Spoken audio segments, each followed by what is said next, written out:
Hello everyone, welcome back to my channel. मैं प्रीति शर्मा स्वागत करती हूँ आपके अपने चैनल हरी गाना दीवानी में। तो फ्रेंड्स, हरी कृष्णा, कैसी हो आप? आई होप आप सब अच्छी होंगी। मैं भी बिल्कुल ठीक हूँ। दोस्तों, आज मैं आपको बताऊंगी फागुन के महीने में लड्डू गोपाल और राधा रानी की आप किस प्रकार से सेवा करें।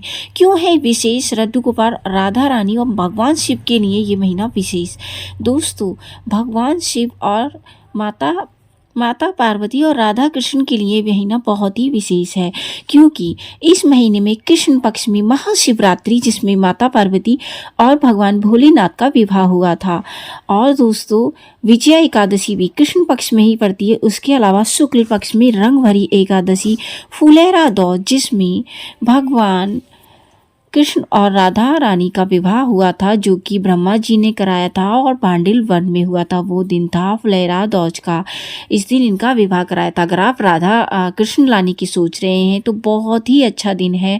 कोई भी नया काम शुरू करना चाहते तो फुलेरा दौज बहुत ही ज़्यादा अनसूझा मुहूर्त होता है, तो इस दिन आप ये जरूर कर सकते हैं। दोस्तों, आज के दिन आप लड्डू गोपाल यानी फागुन का जो महीना होता है वो स्टार्ट हो रहा है फरवरी, यानी कि दोस्तों आज से फागुन का महीना शुरू हो गया है। और बसंत पंचमी से ही वृंदावन में जो है होली स्टार्ट हो जाती है।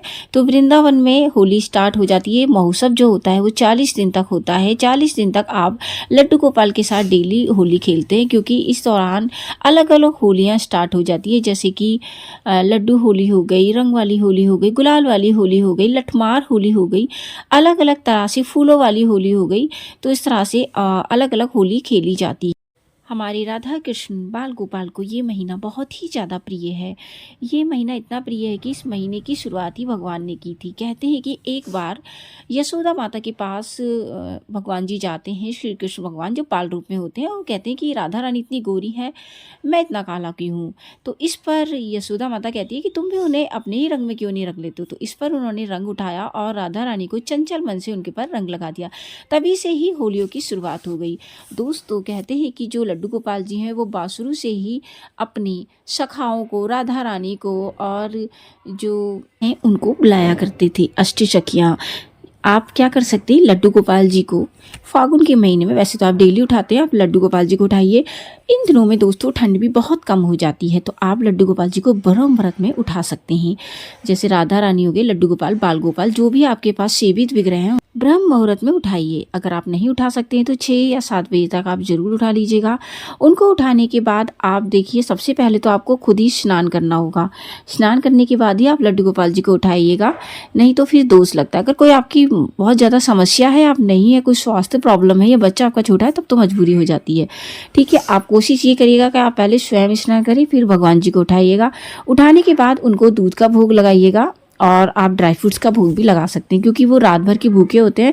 उसके बाद आप इतने उनको दूध का भोग लगा लीजिए, और इतने आप उनका पानी थोड़ा सा गुनगुना कर लीजिए, क्योंकि गर्म पानी से जो स्नान होता है वो लड्डू गोपाल जी को आप एकादशी से ही करना स्टार्ट कर देते हैं। कौन सी एकादशी? देव उठनी एकादशी। ठीक है, तो आप उनको स्नान पानी गर्म कर लीजिए, उसमें थोड़े फूल डाल लीजिए।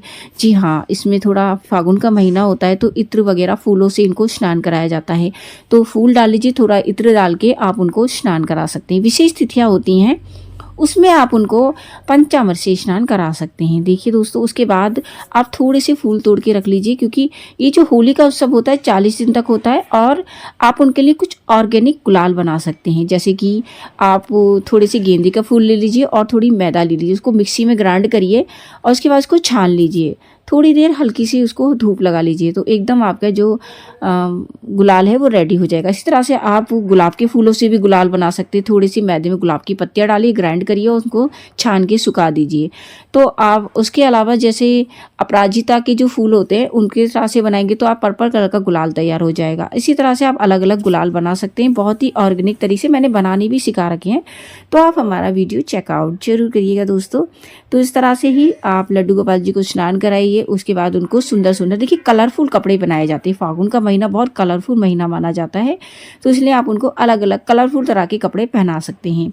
और उसके बाद उनका सुंदर सा श्रृंगार करिए, ज़्यादा मत करिए बट उनका श्रृंगार डेली करिए। बांसुरी जरूर पकड़ाइएगा, तभी तो अपने अष्टसिद्धियों वगैरह को बुलाएंगे। तो इस तरह से वो करने के बाद आप लड्डू गोपाल जी के सबसे पहले गालों पे गुलाल लगाइए, जो कि आपने बनाए हैं ऑर्गेनिक तरीके से। उसके बाद उनके जो फूलों वाली होली है ना, थोड़ा फूलों उनके ऊपर डेली उनके ऊपर डालने हैं, तो ये जो बहुत ही ज़्यादा ज़रूरी होता है। तो ये डालने के बाद आप दोस्तों उनको भोग लगाइए। देखिए भोग में विशेष होता है, देखिए एक तो दूध का भोग उन्हें डेली लगाया जाता है, आप लगा चुके हैं एक बार तो, और एक बार और लगाइए। आप थोड़ा उनके लिए ड्राई फ्रूट्स का भोग तैयार करिए। दही आप उनको लगा सकते हैं, जैसे दही बूरा हो गया या दही की लस्सी हो गया, क्योंकि बहुत थोड़ा सा हल्की सी गर्मी सी स्टार्ट हो जाती है, तो इसलिए आप उनको ज़रूर लगाइएगा। उसके अलावा बेर इस मौसम में चलते हैं, अंगूर हो गए, जो भी ड्राई फ्रूट्स या फ्रूट्स आपको मिल जाता है वो आप उनको लगाइए। इसके अलावा गुजिया हो गई, चंद्रकला हो गई, मालपुए हो गए, इनका विशेष इस टाइम पे भोग लगाया जाता है। तो आप इस तरह से भोग लगाइएगा।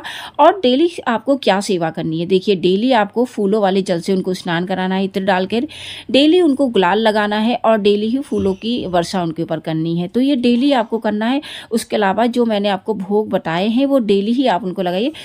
भोजन आप उनको सात्विक दे सकते हैं, बिना प्याज लहसुन का। जो भी आप भोग बनाते हैं वो आप भगवान जी को अर्पित करिएगा। अब कई लोग कहते हैं कि भगवान तो भोग नहीं खाते हैं। दोस्तों ये आपको लगता है, लेकिन आपके जो पाप होते हैं, जो पाप ग्रह होते हैं, गीता में ऐसा कहा गया है कि मुझे जो तुम अर्पण खाओगे वो प्रसाद बन जाएगा, नहीं तो सब कीड़े और मकोड़े ही आप भोजन कर रहे हैं, यानी पाप आप खा रहे हैं एक तरह। तो आप भगवान को अर्पित करेंगे तो वो प्रसाद बन जाएगा। प्रसाद आप खाओगे तो आपकी जो अंदर की आत्मा है वो शुद्ध होगी, आप बिल्कुल सात्विक बनेंगे, आपके किसी के प्रति आपके प्रति द्वेष नहीं रहेगा। तो इसलिए आप इस तरह से आप जरूर भोग लगाइएगा। सात्विक भोग लगा के आप भगवान जी को कर सकते हैं, वो प्रसाद बन जाएगा। तो दोस्तों इस तरह से ही आप कर सकते हैं। और भगवान जी को जल वगैरह जरूर दिखाइएगा, क्योंकि वो बालक रूप होते हैं। और डेली इस तरह से आप फागुन के महीने में भगवान लड्डू गोपाल राधा रानी की सेवा कर सकते हैं। आई होप कि आपको ये वीडियो बेहद पसंद आया होगा। यदि वीडियो पसंद आए तो वीडियो को लाइक शेयर करिएगा। चैनल पे नए हैं तो चैनल को सब्सक्राइब करना ना भूलें। दोस्तों मैं मिलती हूँ न्यू वीडियो में न्यू टॉपिक के साथ, तब तक के लिए हरी